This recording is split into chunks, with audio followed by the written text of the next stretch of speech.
हाय दोस्तों, आप सभी लोगों का हमारे यूट्यूब चैनल में हार्दिक स्वागत है। दोस्तों, आज मैं आप लोगों को भारत का विस्तार व स्थिति के बारे में अच्छी तरह से मैं बतलाऊंगा।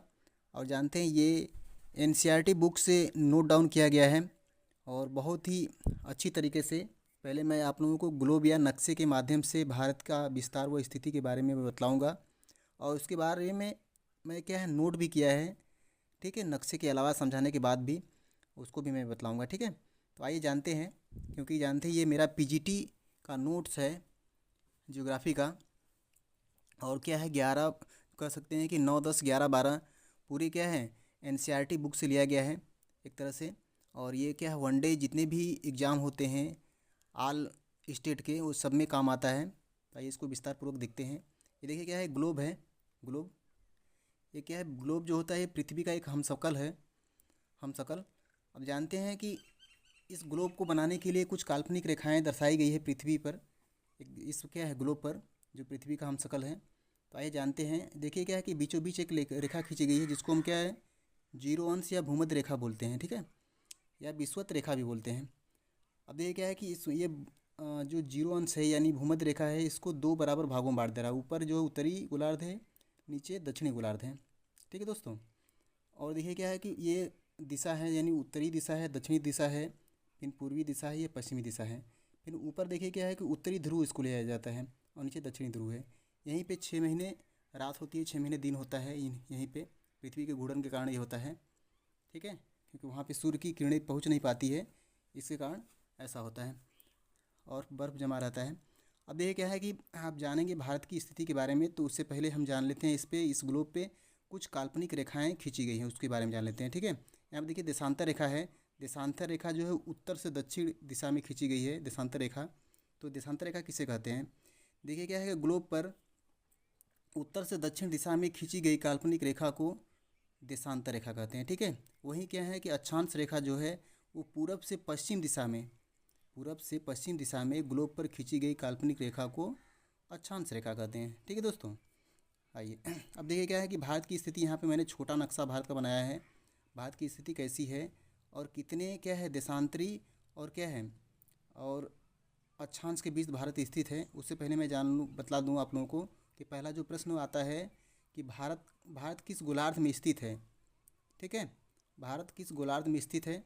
तो भारत देखिए क्या है कि ये उत्तर है और ये क्या है पूरब है। तो ये क्या है किसी दिशा में न स्थित होकर क्या है इसके बीचों बीच स्थित है। तो ये बीचों बीच स्थिति जो होती है वो क्या है उत्तर पूर्व होती है। तो ये प्रश्न आ जाएगा कि भारत जो है उत्तरी पूर्वी गोलार्ध में स्थित है। ठीक है दोस्तों, ये हो गया। अब जानते हैं क्या है इसका अक्षांशीय विस्तार देख लेते हैं कहाँ से कहाँ तक है। अब देखिए क्या है यहाँ पे 0 अंश है अक्षांशीय विस्तार। तो इसके बाद क्या है 1, 2 इस तरह आ जाएगा। फिर 8 अंश, देखिए 8 अंश है, फिर 9 अंश है, फिर देखिए 37 अंश 6 मिनट आ गया इधर ही। तो हम जानेंगे क्या है कि भारत का जो अक्षांशीय विस्तार है वो देखिए क्या 8 अंश 4 मिनट उत्तरी अक्षांश से लेकर 37 अंश 6 मिनट उत्तरी अक्षांश के बीच स्थित है।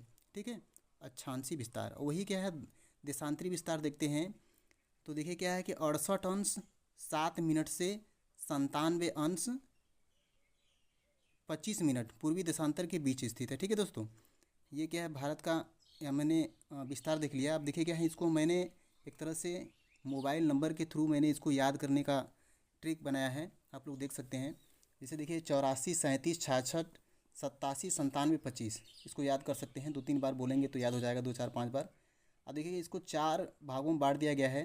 पहले 84 को एक भाग 84 के बीच में मतलब क्या है 84 और 37 के बीच में एक रेखा खींची गई है। फिर 66 के बीच में रेखा खींच दी गई है। फिर देखिए 7, 9 के बीच में रेखा खींच दी गई है। यानी इसको बनाया गया है क्या है अक्षांश और विस्तार का एक मॉडल तैयार किया गया है। तो कह सकते हैं कि 8 यानी 84 को 8 अंश 4 मिनट उत्तरी अक्षांश से 37 अंश 6 मिनट उत्तरी अक्षांश के बीच जो अक्षांश का विस्तार है। और वहीं क्या है देशांतरी विस्तार है 68 अंश, ठीक है, 7 मिनट से 97 अंश 25 मिनट पूर्वी देशांतर के बीच स्थित है। तो ये रहा क्या है एक तरह से याद करने का ट्रिक जो अक्षांश और विस्तार को याद कर सकते हैं। अब देखिए क्या है यहाँ भारत का नक्शा है।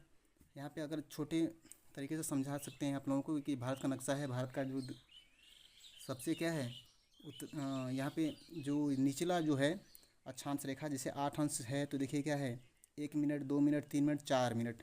तो 4 मिनट को टच कर रहा है भारत का दक्षिणतम बिंदु।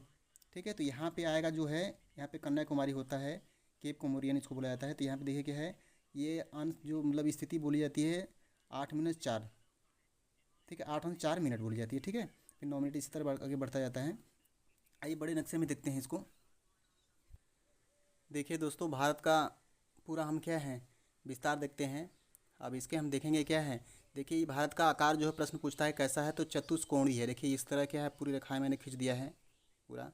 देखिए यहाँ नीचे से पूरा दर्शाया गया है, ये पूरा खींचा खींचा गया है। तो चतुष्कोणीय भारत का आकृति या आकार है। ठीक है, अब जानेंगे मैं क्या है विस्तार हम जानता हूँ, मतलब इसके क्या अंत्य बिंदु हम जानते हैं कहाँ से कहाँ तक है।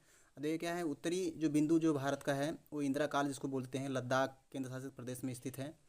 वहीं देखिए क्या है, दक्षिणी बिंदु जो भूमि से सटा हुआ है, कन्याकुमारी जो बोला जाता है, केप कोमोरियन मैंने अभी बतलाया, जो 8 - 8 - 8 क्या है उत्तरी अक्षांश में स्थित है, जो तमिलनाडु में पड़ता है।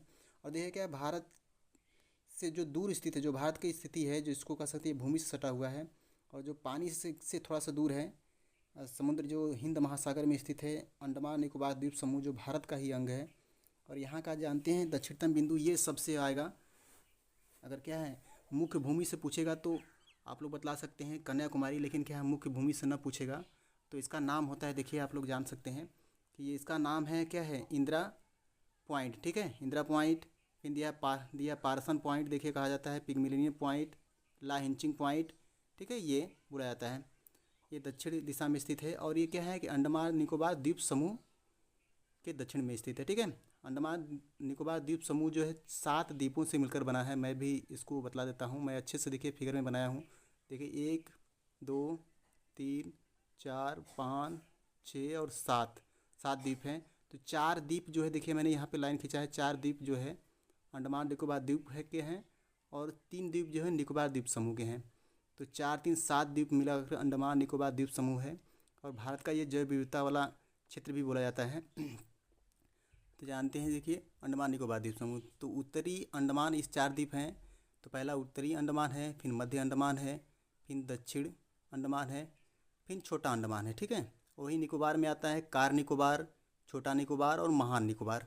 प्रश्न पूछता है कि अंडमान निकोबार का उत्तरी भाग कौन सा है, तो उत्तरी अंडमान हो जाएगा, और निकोबार का महान निकोबार हो जाएगा। ठीक है, ऐसे प्रश्न पूछता है। अब देखिए ये श्रीलंका है, ये जो श्रीलंका है ये भारत का पोच पकड़ कर क्या है टिका हुआ है। आइए दोस्तों अब जानते हैं, ये रहा। फिर उसके बाद क्या है भारत का देखते हैं पूर्वी बिंदु, एक किबिथु है। किबिथु देखिए, किबिथु ये अरुणाचल प्रदेश में स्थित है किबिथु। और वहीं देखिए क्या है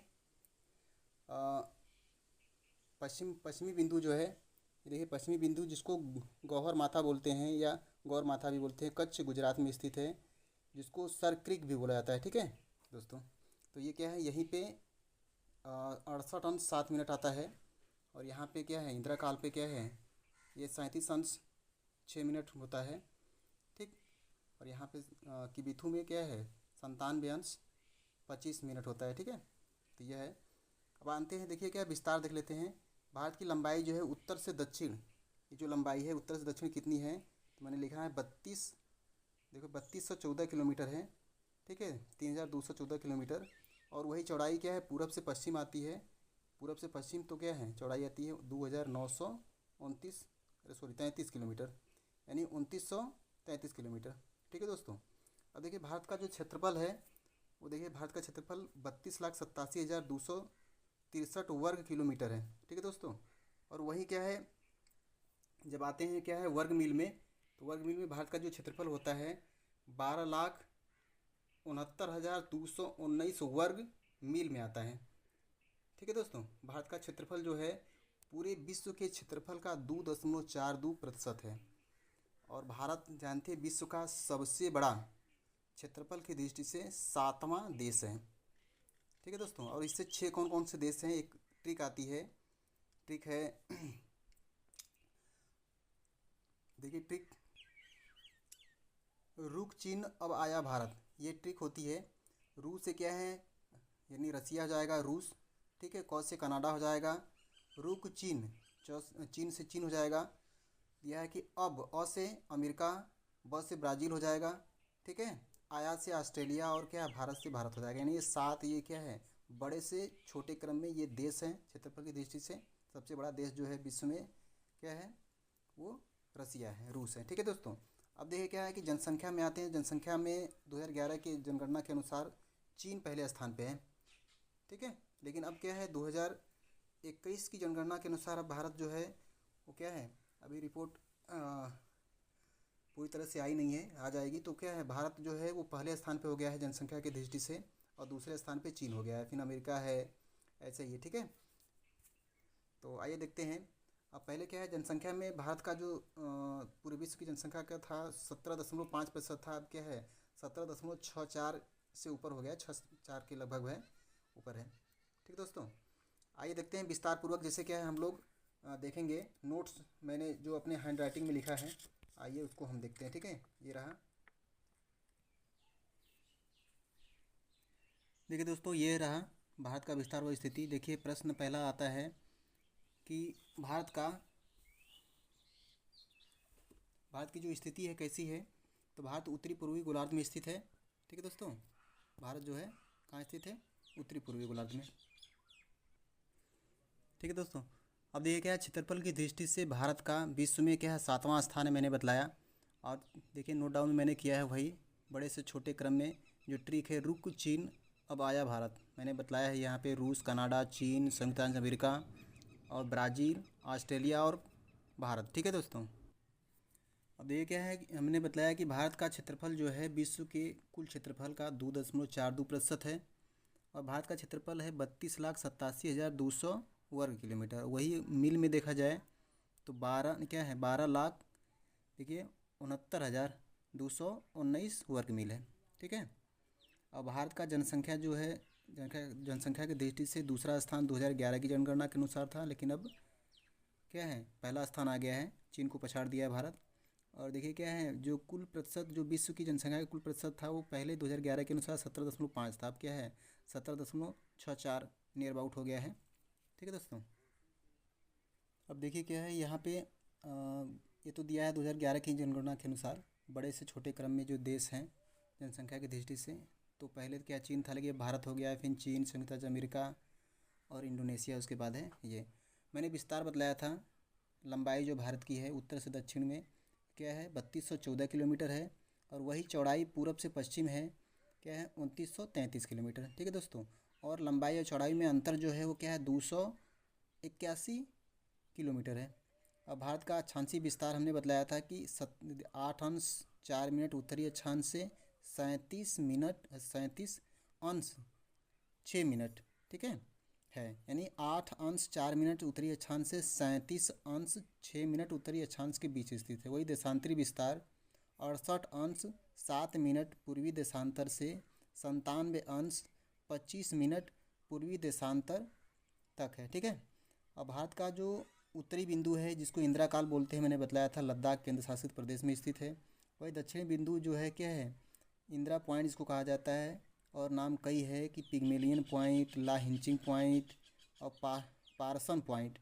यह क्या अंडमान निकोबार द्वीप समूह में स्थित है। ठीक है, जिसको ग्रेट निकोबार कहा जाता है, जो 7 द्वीपों से मिलकर बना है। मैंने आप लोगों को अच्छी तरह से दिखाया है नक्शे में बनाकर एक तरह से। ठीक है दोस्तों, अब देखिए क्या भारत का मुख्य भूमि का दक्षिणतम बिंदु जो है कन्याकुमारी है, जिसको केप कोमोरियन बोलते हैं, तमिलनाडु में स्थित है। और वही क्या है भारत का पूर्वी बिंदु जो है वो क्या है किबिथु है, अरुणाचल प्रदेश में स्थित है, मैंने नक्शे में बताया आप लोगों को। ठीक है, और भारत का पश्चिमी बिंदु जो है गौहर मोती या गौहर माता कच्छ गुजरात में स्थित है, इसको सर क्रिक भी बोलते हैं। ठीक, और देखिए भारत की आकृति है वो क्या है चतुष्कोणीय है। ठीक है दोस्तों, तो मैंने क्या है सब कुछ मैंने बतला दिया आप लोगों को, और बहुत अच्छा लगा होगा। चलिए आप लोग को कैसा लगा आप लोग अब कमेंट में ज़रूर बतलाइएगा। धन्यवाद।